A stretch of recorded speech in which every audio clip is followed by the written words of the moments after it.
Ladies and gentlemen, please turn your attention to the stage as we begin our session.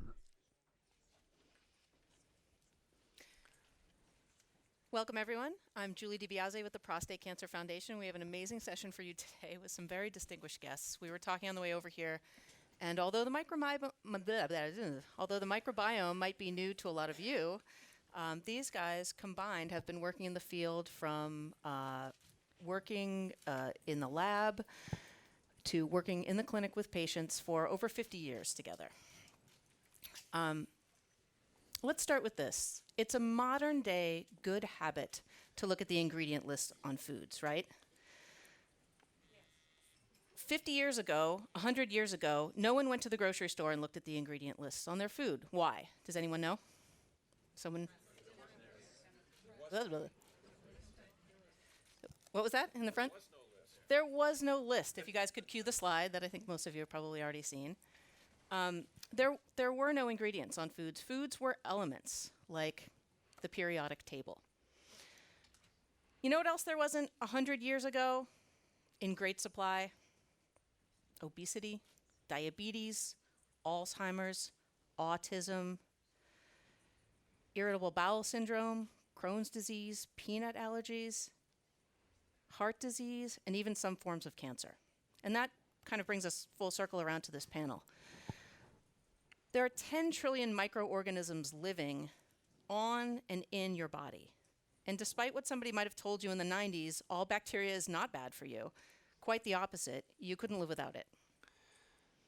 The bacteria in your body, the kind and the ratio, may be responsible for why some people respond to cancer treatment and others don't. It might be responsible for why ice cream makes some people fat and not other people. On our panel today, we have, starting at the end, Robynne Chutkan is a gastroenterologist and author and evangelist for how you can change your diet to change your health. Rob Knight is a professor, scientist, author, and all-around savant on everything related to the microbiome. Karen Spanos. Karen is, I'm gonna read Karen. Karen is a cancer researcher at Johns Hopkins, actively engaged in studying the microbiome's influence on cancer and clinical trials to enhance the effectiveness of cancer immunotherapy treatment. And lastly, Josh Stevens, tech and healthcare veteran, is president at Day 2, which uses microbiome profiling to help people with type 2 diabetes manage their blood sugar, enabling diabetes remission for the first time using food as medicine. Okay, Rob, start us off. Tell us a little bit about what the microbiome is, why we're at kind of a unique moment in history, and why everyone in this audience should care. Yeah, well, that's a bit of a tall order, but as humans, we've always been very concerned about our health, but we haven't always known what's important. So if you take, say, the ancient Egyptians, they stored in alabaster jars forever the parts of the body they thought were going to be needed for the afterlife, like the heart, the lungs, the liver, the intestines. But other parts they didn't take such good care of, like the brain, where they just stuck in a hook, mashed it up, and drained out through the nose. Because what did the brain do for us ever anyway, right? And it's sobering to think, what if you had a part of your body that weighed about as much as your brain and was even more important for a whole lot of these chronic conditions, and we knew almost nothing about it and treated it with that level of disregard? And the answer is that we do, and it's the microbes in our gut. And those three parts of microbes have more cells, more genes, arguably more complexity than your brain, and we're just starting to discover now through advances in DNA sequencing technology the impacts they have on health. So what's amazing is these microbes, so bacteria, viruses, fungi, all kinds of other things, outnumber your cells in your body. So you've got about 30 trillion human cells, but about 39 trillion microbial cells. So by that measure, you're only 43% human. But it gets worse, because if you think of it at the DNA level, you've got 20,000 human genes, but you've got somewhere from 2 to 20 million microbial genes. And so by that measure of unique genes, you're at best 1% human. And what's most shocking about this is for all the billions of dollars that have been spent looking at the human genome, not only are we ignoring at least 99% of the genes in our body, but we're ignoring the ones that aren't fixed at conception, but that we can change throughout our lifetimes, as you'll hear a lot more about in the panel. And those microbes in your gut, it's important to remember that the gut is not Vegas and that what happens in the gut doesn't stay in the gut. And we're just starting to... So we're just starting to learn about how those microbes in the gut affect all kinds of other processes. So they affect which drugs are going to work for you. They affect things like your weight, your mood even. And if you're a fruit fly at least, they affect who you want to have sex with. Now, I should say we haven't replicated this in humans yet, but maybe it's just a matter of time before someone does the right study. Well, we're all waiting for the clinical trial on that. The placebo's a bit of a problem. Okay, so fruit flies are a fascinating consideration, but Robynne, you see human patients all the time in the clinic, and you're actually seeing success in dietary changes affecting some of these diseases that we mentioned earlier. Do you want to give us a little primer on that? Julie, if you had told me in 1991 when I graduated from medical school that I would be treating inflammatory bowel disease primarily with dietary therapy alone, I would have laughed at you. We're very good at figuring out what things are. This is Crohn's, this is colitis, this is ulcerative colitis, this is irritable bowel syndrome, but we're terrible at figuring out why. Why do some people develop Crohn's disease and others not? And we know from identical twin studies that there's not 100% concordance for these diseases. So you can think of the genes as the gun, but environment as a trigger. And certainly microbial modification is one of these epigenetic factors that can help determine who develops disease. So if you look at the current sort of best state of medical treatment we have for inflammatory bowel disease, these autoimmune gut disorders, you look at the class of biologics, we see a response rate of somewhere around 50% and a long-term remission rate of 20 to 30%, depending on which study. The data we published in 2014 for our small 12 patients with inflammatory bowel disease, we had a response rate of 80% and we had a remission rate of 75%, including endoscopic mucosal healing, meaning that the ulcers and all those areas of bleeding, gone. And that's using a modality that doesn't cause cancer, doesn't have a risk of serious infection or reactivation of tuberculosis, basically won't increase your morbidity or mortality in any way, and will actually help you live longer and better in lots of other ways. So it's sort of mind-boggling to me that in 2019, having come all this way, that we know that food is powerful medicine and we're not applying it. We're still recommending, it's great that these drugs exist because sometimes we do need them, but we're using them as first-line therapy and we're actually increasing the morbidity and sometimes the mortality of these diseases using these drugs. These are all modern plagues. These are all sort of man-made diseases. If you go back to the hygiene hypothesis, David Strawn's work in the UK, you realize that as we get cleaner as a society, we actually get sicker in some important ways in terms of the increase in these non-communicable diseases. So the balance is, how do we live in the real world, and how do we sort of clean up for stuff like this and not go all the way back to the cave, but yet stay healthy? And this is really sort of the trickiest part of all of this, is how do we take advantage of things like widespread chlorination of the water and vaccines and so on that undoubtedly help us stay healthier, but without creating these diseases in their aftermath. It's fascinating to think about these diseases where there seems to be a pretty direct correlation that you can imagine between what you put in your mouth and some of these gut diseases. But Karen, tell us a little bit about what you're doing, because you're working cancer immunotherapy in clinical trials with patients in the lab. So how is the microbiome affecting that? Right. So first of all, cancer is a very complex thing, and cancer is not just one thing. There's hundreds of different types of cancer, and even in two patients that have the same type of cancer, the genomic landscape or the landscape of the mutations present in those cancers can be very different. So everybody, even at their own genetic level, is going to respond differently to therapy. Now, I think the thing that you're pointing out is that recently, in the last few years, there have been a series of studies that have come out that have been very exciting in terms of immunotherapy. So this is a type of therapy where you're basically having your own immune system attack your cancer by recognizing, we think, one of the mechanisms is by recognizing these mutations in the cancer. And what these studies have found, it's in melanoma primarily, but then also in some other types of cancers, including non-small cell lung, kidney cancer, bladder cancer. What they found was that the composition of the gut microbiome, and more specifically the diversity, the higher diversity, the more numbers of species is associated with immunotherapy response. And likewise, the presence of certain species that not everybody has in their gut is associated with immunotherapy response. The other very interesting thing that they showed was that antibiotic use, either directly prior to or during your immunotherapy treatment, conferred a bad risk of not responding to immunotherapy. So this is something we're really trying to understand, and unfortunately the mechanism of this interaction is not known. So what clinicians have turned to now is a series of clinical trials where they are actually using the strategy of fecal transplant, and that is exactly what it sounds like, where you take fecal matter from somebody who's had an extreme response to immunotherapy, and you transplant that to a patient who has non-responded in the hopes that you can then confer in a response. So that's immunotherapy. Maybe we'll talk about other types of therapy, but it's not just immunotherapy that the microbiome can influence. We know that all the microbes that are in our gut, or even at direct sites of the tumor, can even inactivate certain cancer drugs. And this is very important and something that we really haven't paid attention to.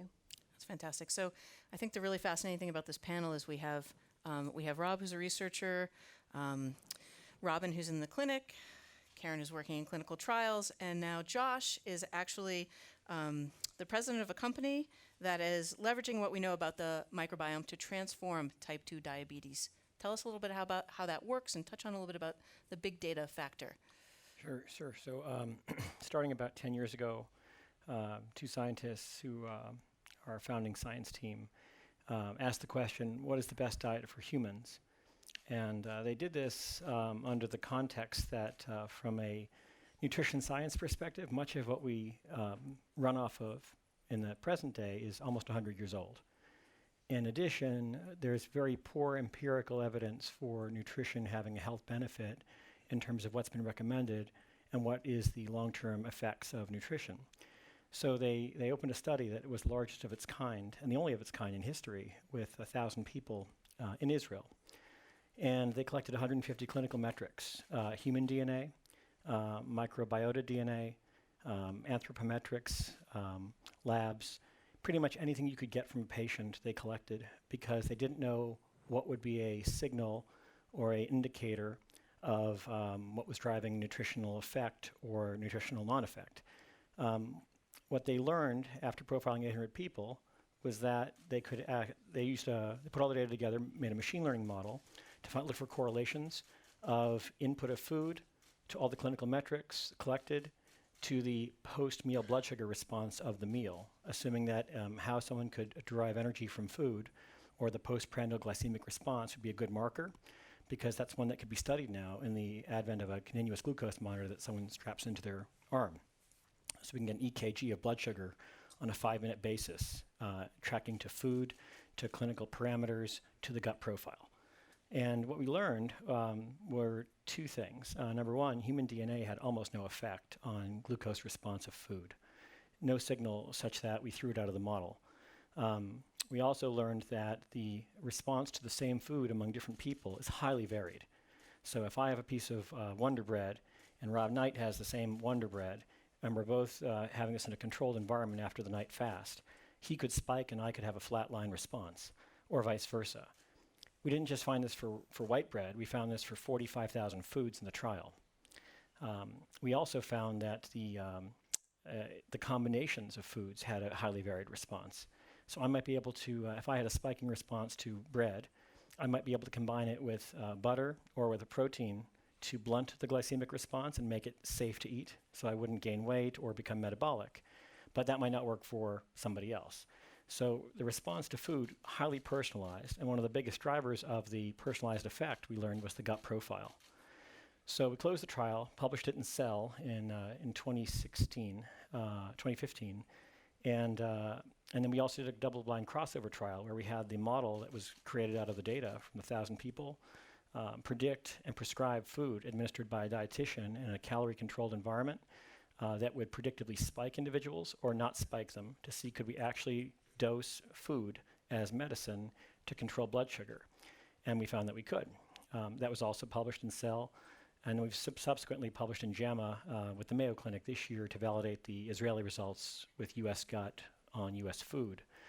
And so now the unintended consequence of being able to use food to drive glycemic response and see that it's highly prescriptive and individually varied is that we can now use food in addition to, and or instead of metformin, diabetes prevention therapy, classical ADA guidelines to lower A1C and bring people into glycemic control within 90 days, ultimately to maintain glycemic control with carbohydrates. And this was the other kind of aha that we didn't see coming.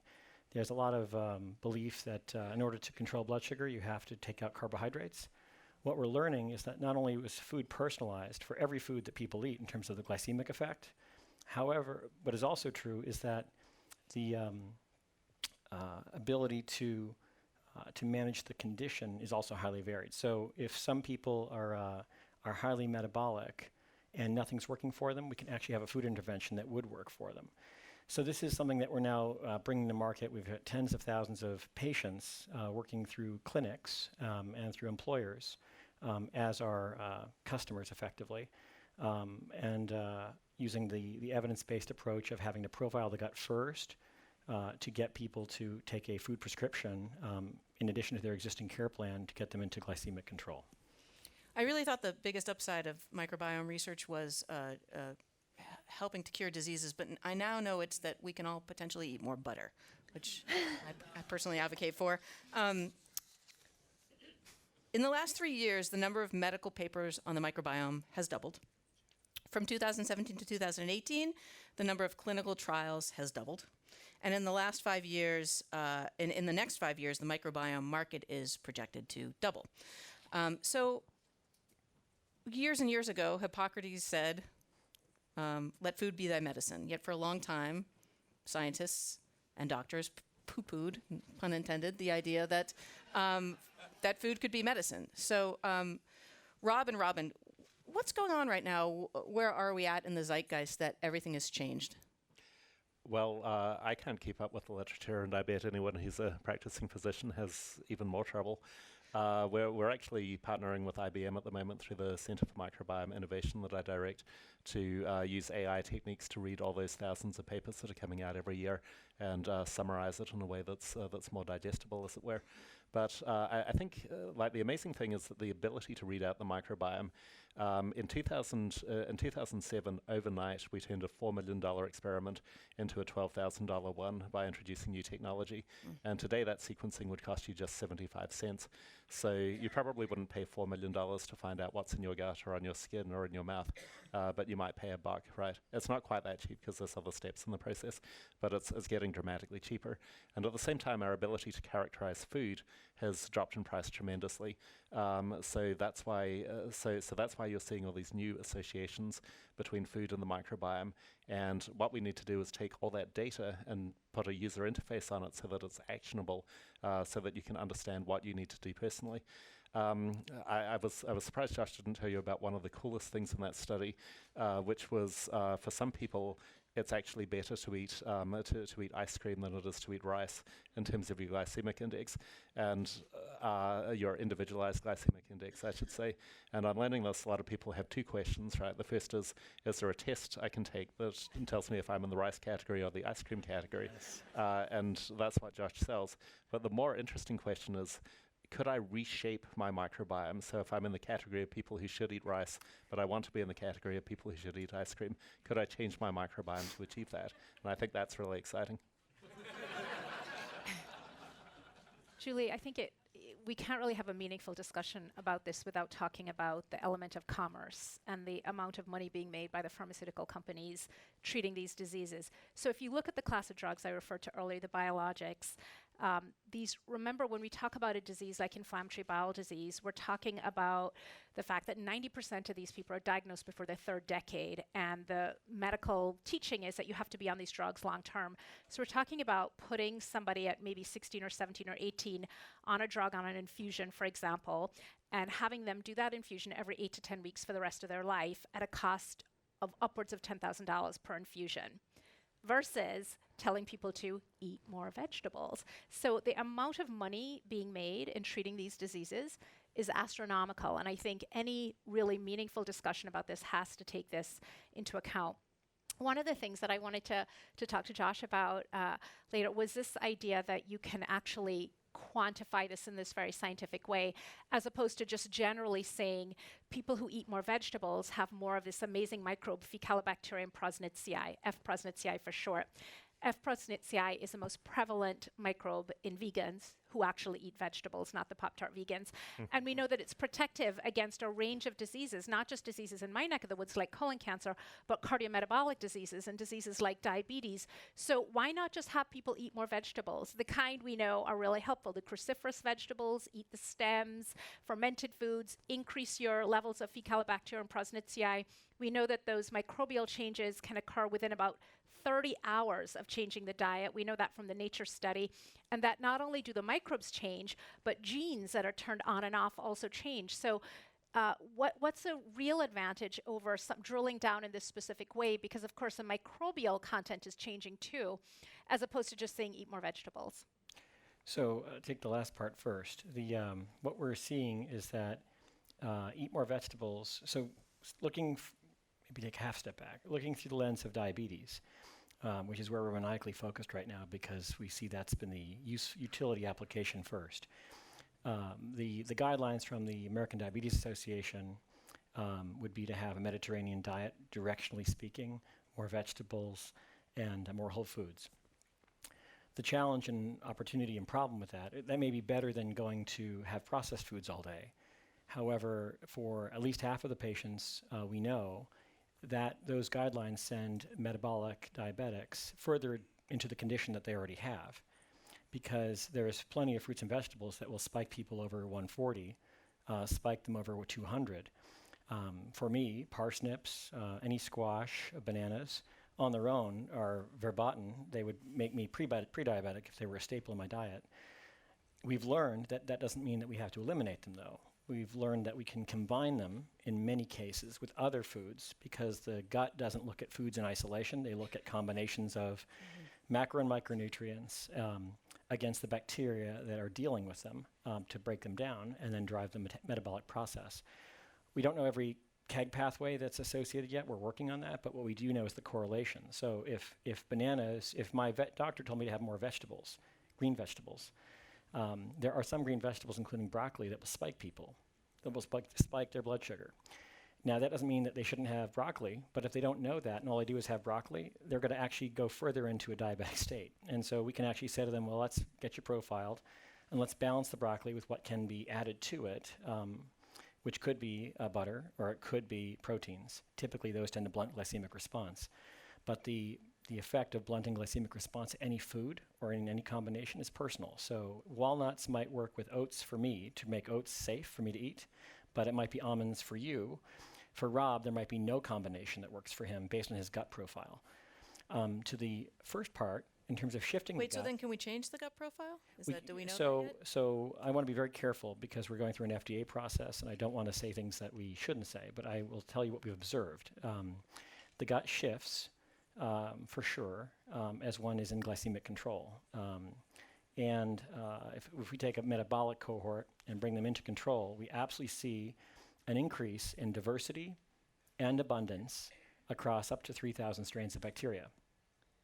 3,000 species. We go down to the strain level to run our process, but we're looking, if we just start with the species level, and we are seeing a correlated effect between glycemic control and more diversity and abundance. So the more of what you have and the more types, the better in general. But that's not a diagnosis or a suggestion of care to anyone. It's just an observation of fact.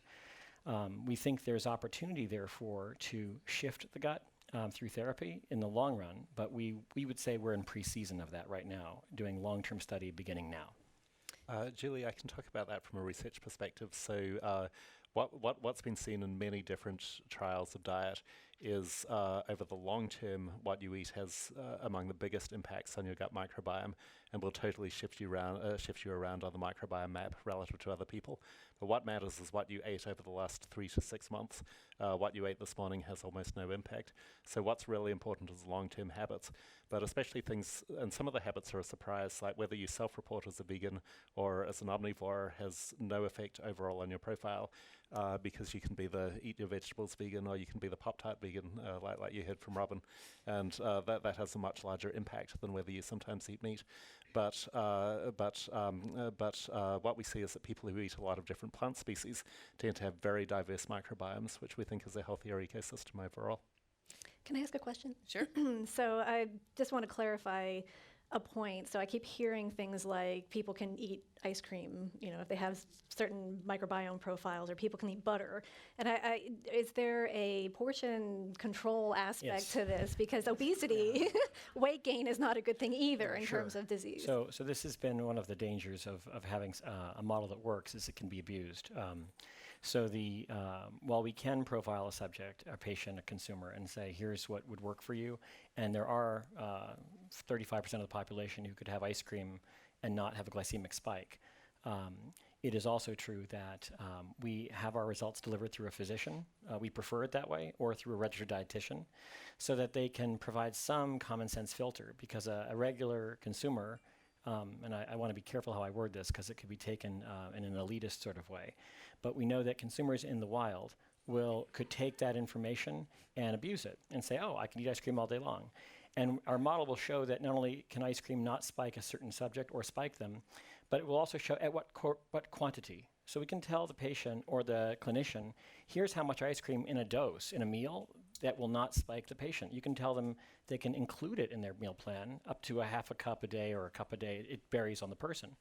That size and portion size information actually matters, because I could have a half a cup of blueberries and have no spike. I could have 3/4 cup of blueberries and go over 180.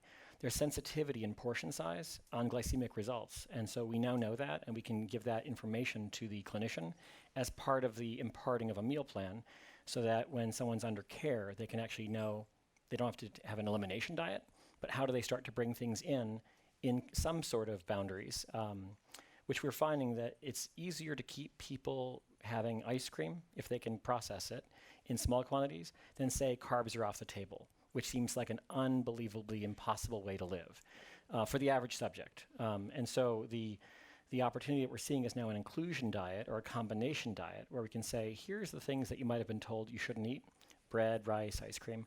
Here's how you could combine some or all of these things in these portion control ways that actually have you have a non-silly approach to living, which actually gets adherence up. And that's where we're really focused, is how do we drive long-term adherence with dosages of the things that can be combined, or maybe on their own cannot spike. And that's the huge aha of the profile. But Karen, I think your question, I'll throw a question back at you, which is, when we talk about the growth of the industry, and Josh was pretty careful about, what he was and was not willing to claim.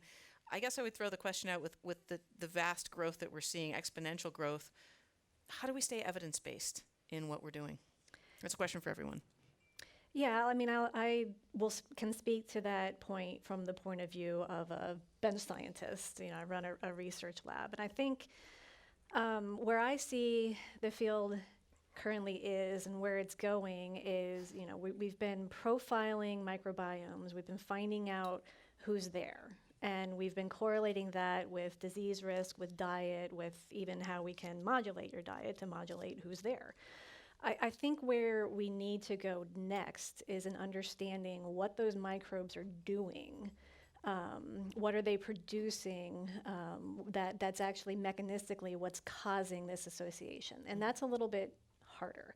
And I think there we need to really get back down to basic science microbiology and trying to understand, we don't even know we didn't even know many of the microbes existed, and we've only ever described them based on their DNA. Some of them we can't even culture. We know very little about what they can do. So there, I think, in my opinion, where we need to go is in basic science research labs, trying to understand fundamentally how some of these interactions occur. Anyone else?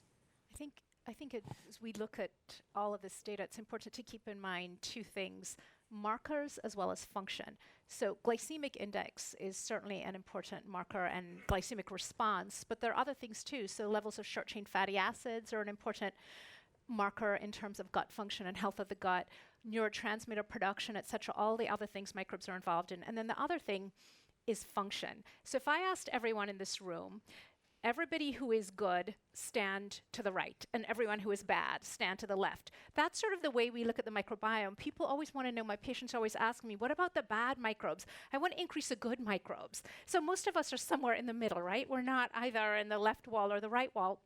And so the same thing, and if you think about this concept of pathobionts and representation at a certain level, so people are obsessed with yeast and Candida are overtaking our bodies and they're terrible for us, but we need yeast to live. Yeast play an integral role in digestion. The problem is when they're overrepresented. So this whole concept of balance, as opposed to good and bad and, you know, the higher the better of this one, is really understanding this as an entire ecosystem and the functionality in that way. I know Rob can speak a little bit more to this. Oh yeah, absolutely. So you want to think of the bad microbes more as being like weeds, and you know, you can have the same plant that's a great part of one landscape design, but if it gets out of control, or it's in a different landscape design, it's a complete disaster. And it's like that with your microbes, where they have to fit with the rest of the ecosystem. But you definitely don't want to panic if you see one microbe that there's a study about that it's been associated with disease. It might be perfectly okay in the context of your personal ecosystem. Rob, talk a little bit about the relationship of the microbiome to things outside of what we talked about, some things that might be surprising, like behavior. What do we know about the microbiome and behavior? That's an area that's advanced tremendously just in the last 5 years or so.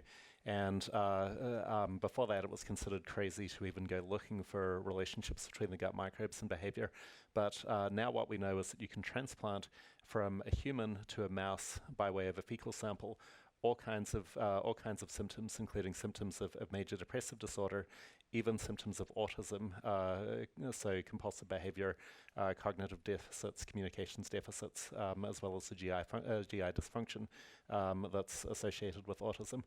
And so the question today is not, are microbes linked to behavior, but how are particular microbes linked to particular behaviors?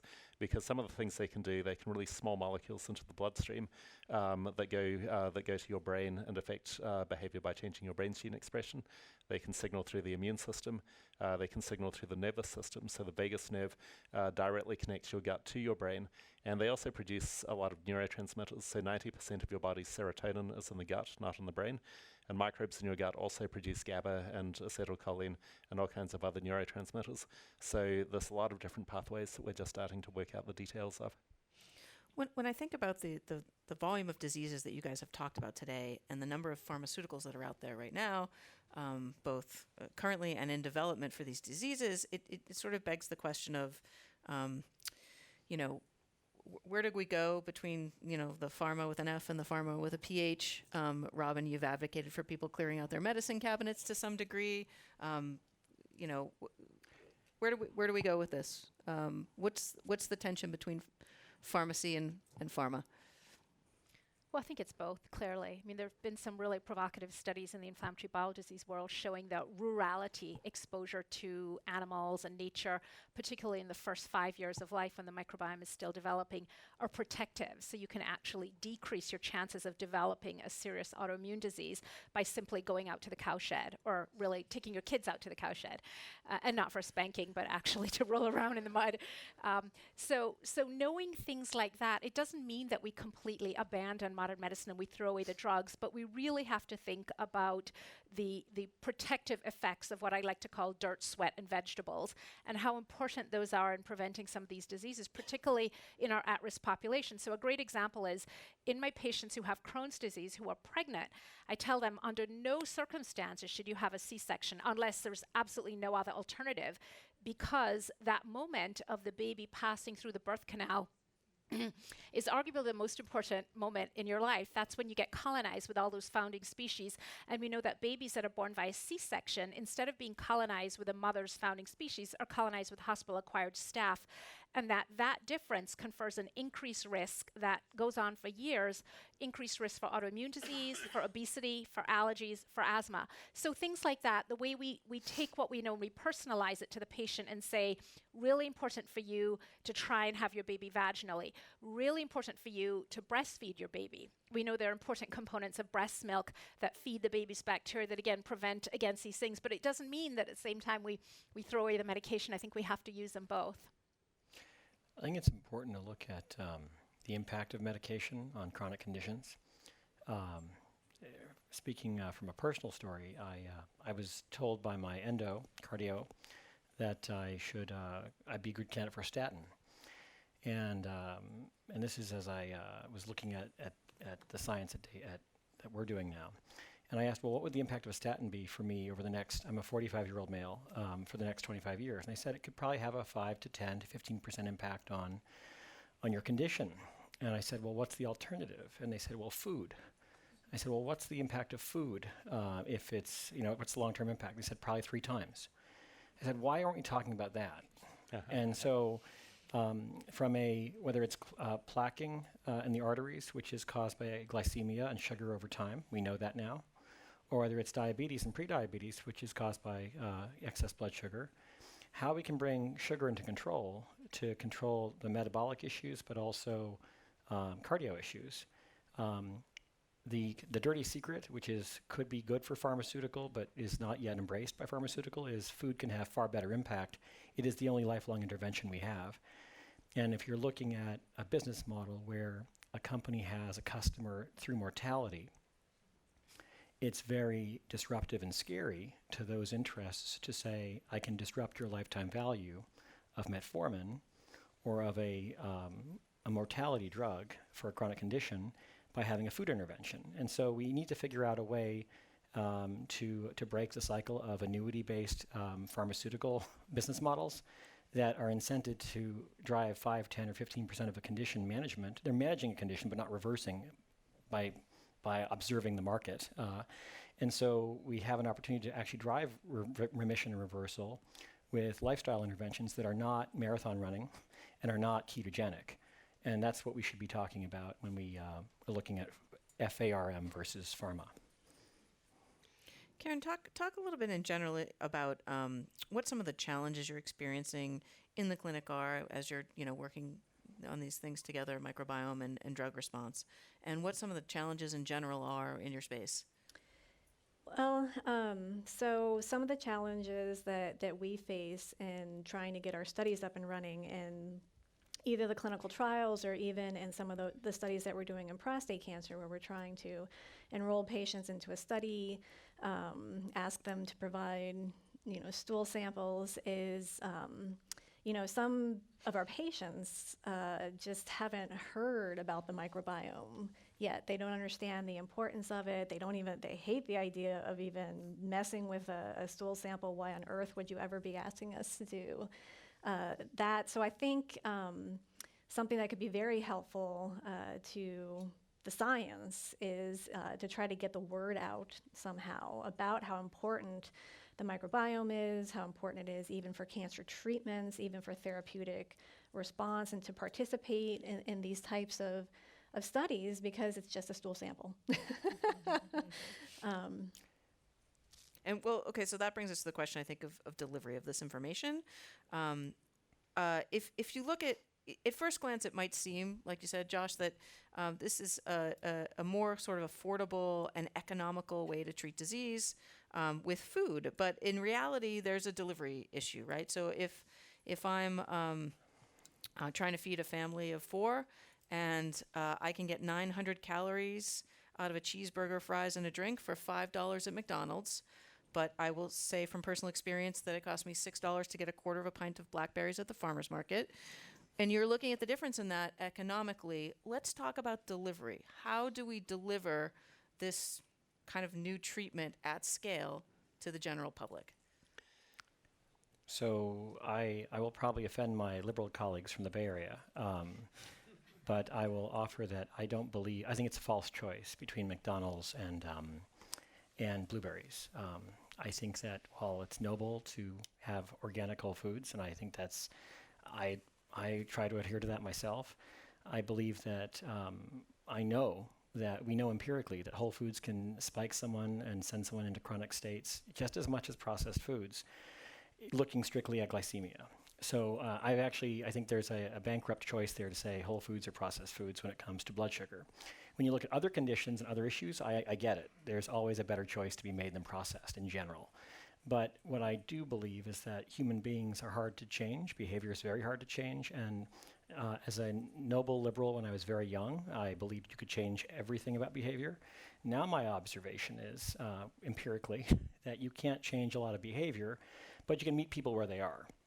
I think if the number one meal that's eaten in America is the number one meal at McDonald's, and the number two meal that's eaten every day in America is the number two meal at McDonald's, I think it's a bankrupt philosophy or business approach to say people are going to stop going to McDonald's. I just don't believe that. So I do believe we can say, since you're going to McDonald's, here's the best way you can balance that meal out, because that's something we can do. If it's having the burger with lettuce instead of a bun, that's a major step forward on glycemia, in fact, because burgers don't spike people. There's other issues with red meat and all the other issues. I get it. I'm not endorsing the fast food industry. I am just saying that I think we need to meet people where they are. And so how do we, on the edges, trim on certain choices around the meal to make it doable? Because when we tell people eliminate a category or eliminate a lifestyle or don't go to the drive-in or the drive-through, I just think that's not legitimate anymore. I think we can all probably get around common sense there. So then how do we have a public policy and or a nutrition policy and or a business policy around people are going to do what they're going to do? Let's give them the best choice they can make where they go. And let's arm them with the information. And if it's not a dramatic intervention, chances are you'll get half of the people to do something. And that's as good or better than drug adherence today with a much smaller effect. If I may, we've solved a lot of these kinds of problems before with diseases that used to kill millions of people. So pellagra killed something like 300,000 people in the south of the US alone. Rickets killed a lot of people. Iodine deficiencies, so goiter and cretinism had major impacts as well. And so even at McDonald's, the salt is iodized, the bread is fortified with B-complex vitamins, the milk is fortified with vitamin D. So one really important question is, are there other things that we're missing, either in terms of micronutrients or in terms of microbes, that need to be resupplied in the same way, so that even if you're getting your food from McDonald's, you're still supplying those things that you need? Robynne? So just sort of touching further on what Josh was saying, that focus I think is exactly spot on, which is focusing less on subtracting and more about adding. You know, the lettuce with a meat patty as opposed to the bun, or maybe just the lettuce. But in our practice, what's been really successful is we don't harass our patients about, you know, the bit of gluten or dairy or whatever else they're having, but we focus very much on one thing, and that's getting in 8 cups of green vegetables a day. Because we find that when we looked at patients overall who are on a diet called a specific carbohydrate diet, which is sort of a first cousin of a paleo diet, it's a low complex carbohydrate diet. What we found is that most of the people on this diet, in terms of their Crohn's or ulcerative colitis, their disease will improve. But the people who really go into remission and the people where we see endoscopic healing, when I'm scoping them and I see disease gone, depends on one thing, and that's the amount of plant fiber they're eating. So it's much less about not having dairy, not having gluten, not having, you know, a chocolate truffle, and much more about how much they're eating. And Terry Walls, in her work, it's published in the Walls Protocol for MS, found the same thing. When she herself went on a paleo diet, it didn't really shift the needle, but when she massively increased the amount of plant fiber she was eating from real food, it did. And we found the same thing in our patient population. So we really focus on trying to get people to increase the plant consumption. I'm a huge fan of the green smoothie in the morning. I torture all my family members with it every morning, just blending it all up and just sort of sucking it down. Food is medicine without worrying too much about the taste. And that's also proven. You can actually make it taste good, because you can, you know, I don't deal primarily with the diabetic population. So in my population, they can tolerate a lot of fruit. So I tell people, put as much pineapple or kiwi or whatever you need in it to make it taste good, but make sure you get in those 8 cups of vegetables. And the rule in our office is 1 vegetable in the morning, 2 at lunch, 3 at dinner as a start. Or if you do the smoothie in the morning, you can just sort of get it all in. We're going to want to leave some time for questions at the end. Let's start by just going down the panel and tell me what's coming that might surprise the audience. What do you guys know that we don't know? What's the next stage for each of you in your separate areas? Josh? So I would say that generally speaking, gut profiling or microbiome profiling is far more data rich than blood. And therefore, I believe we will see profiling for diagnostics through the gut, earlier diagnosis of metabolic conditions, earlier diagnosis of GI conditions before classical symptoms present, by having a stool sample regularly taken just as you'd have blood work done.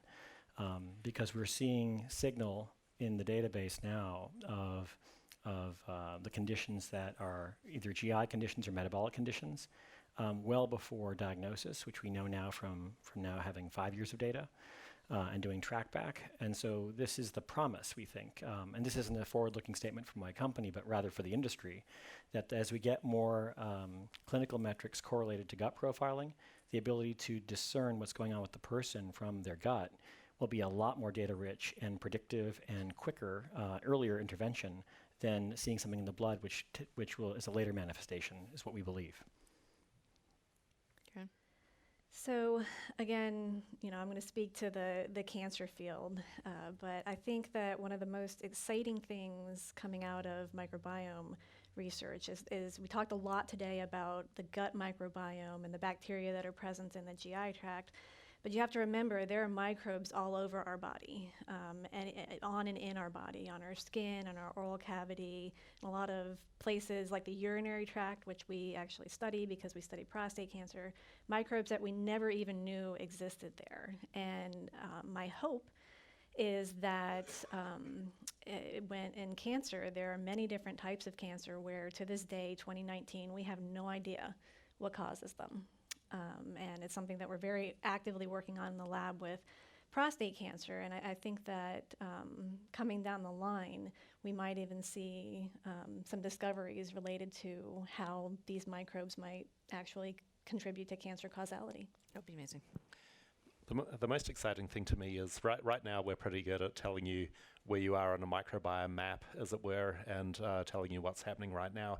But what I think we're going to do is we're going to move beyond that towards the kind of microbiome GPS that tells you not just what's your microbiome like today, but what do you want it to look like, and what do you personally and individually need to do 10 by 10 to get to that good place.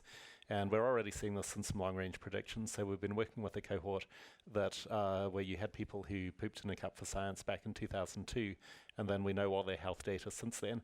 And we're seeing all kinds of things, including things like all-cause mortality at 2016 from that 2002 sample. And similarly, in work with the Norwegian Institute of Public Health, we're seeing that we can tell a lot from a kid's stool sample at 1 week old about what they're going to be like in terms of their weight, in terms of their intelligence, in terms of their social performance at age 12. So there's a huge amount that we're going to be able to tell, not just about predicting the future, but giving you the control to change the future. Robynne?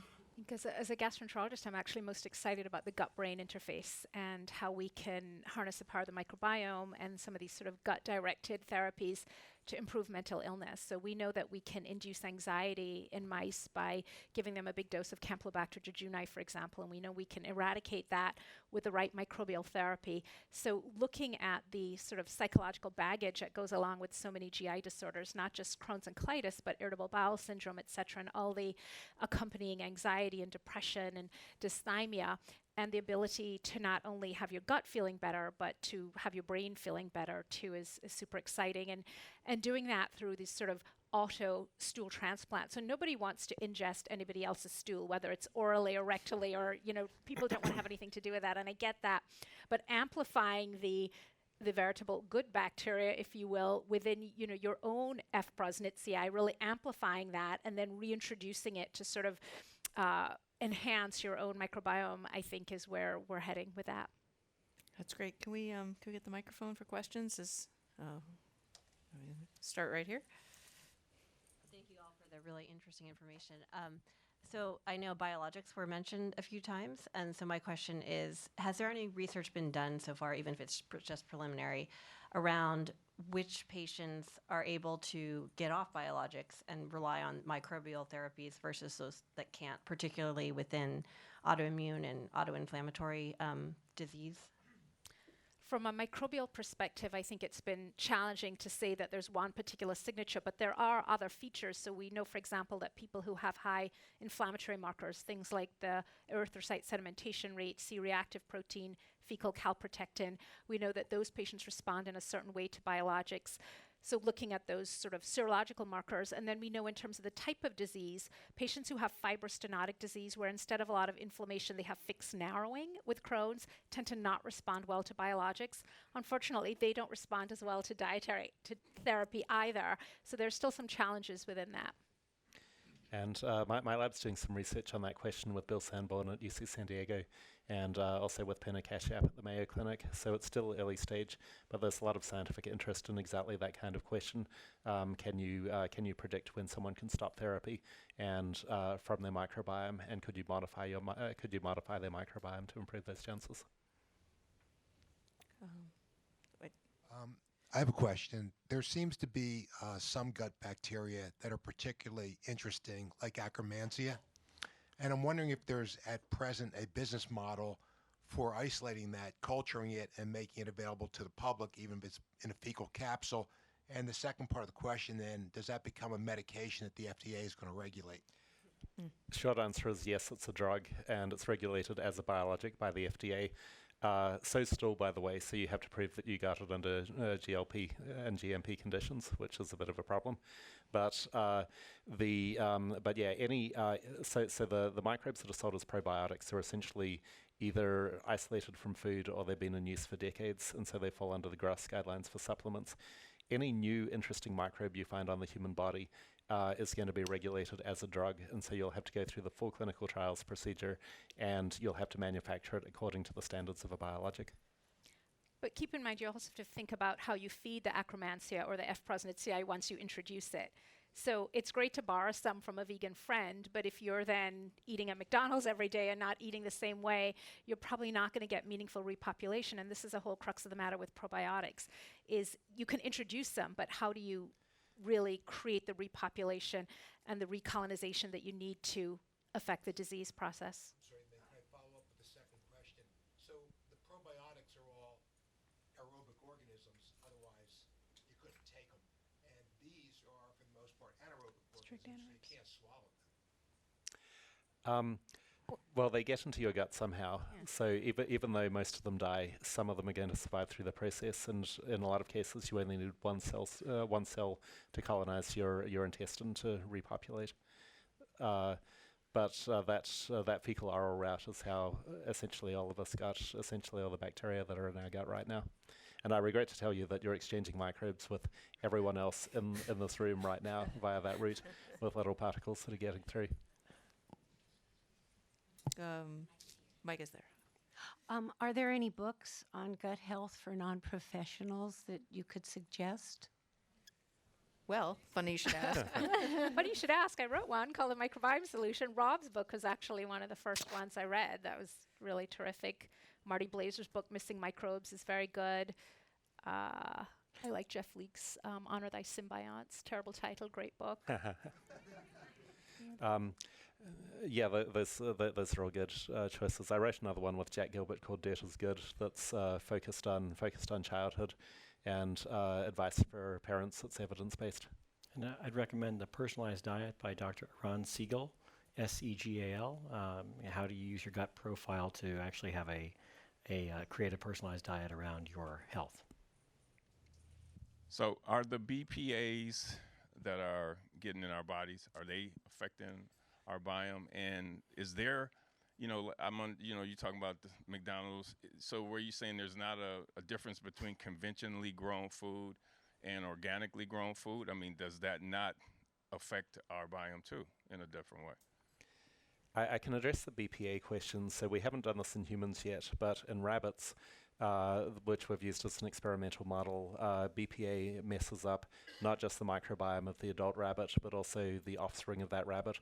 And we're seeing a lot more of these kinds of transgenerational effects where you'll have something that only exerts, you'll have a chemical that only exerts its influence in the children or the grandchildren of the individual exposed to the chemical.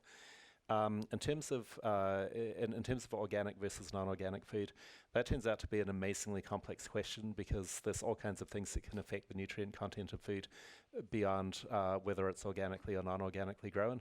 And so to address that properly, you'd need to do a study on a large scale with many different samples of organic and non-organic food so that you could isolate that variable as opposed to where it was grown, what angle it was to the sun, whether it was attacked by particular species of insects or fungi or nematodes, or all kinds of other things that are going to affect the nutrient profile. So that's relatively difficult to do. A doctor friend of mine's wife received several fecal transplants to hopefully help her chronic fatigue syndrome, and it did. Now, do any of you know anything about that application of fecal transplant for that particular disease?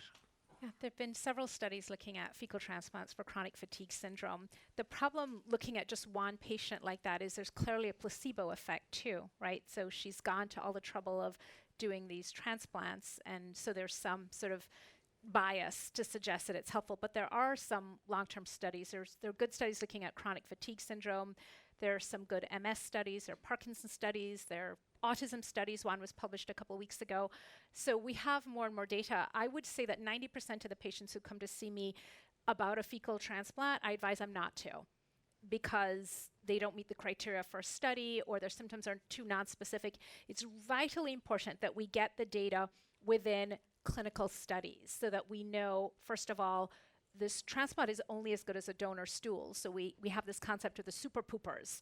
And so we know, depending on what disease you're trying to treat, if you're trying to treat Crohn's disease, you might want high levels of certain bacteria. And if you're trying to treat MS or chronic fatigue syndrome, you may be looking for other bacteria. So it's really important that we stratify those differences and that we understand the donor stool and that we go about it scientifically so that we can get the best results for our patients and we can avoid transmitting things you don't want to transmit via stool. So I'm delighted that your friend's wife had a good result, but I think those trials should still be done with those transplants should still be done within the setting of clinical trials because we're still learning more about the science of how it all works. So yeah, and just to remind you, in the United States, stool is regulated as a drug. So the FDA is exercising discretion when it comes to C. diff, and so you're allowed to do stool transplant for C. diff specifically if it's antibiotic resistant without going through an IND. But for any other indication, you need an investigational new drug application. Those typically take years to file, and it must be done in the context of a clinical trial. Karen. Yeah, I just wanted to add to that, just to echo what Robynne was already saying, that figuring out who the donor's supposed to be for fecal transplant studies is important, and it's an issue. And the other thing I just wanted to mention is that out of curiosity, I looked at clinicaltrials.gov before I came to this panel just to see how many clinical trials are ongoing right now with fecal transplant as a strategy. And it returned hundreds of results. And it's amazing. Chronic fatigue syndrome was one of them. So there's a clinical trial ongoing right now. But autism, Tourette's syndrome, anxiety, depression, fatty liver disease, cirrhosis. There's so many diseases right now. So this is coming down the pipeline with a lot of research on fecal transplant as a therapeutic option. One more question?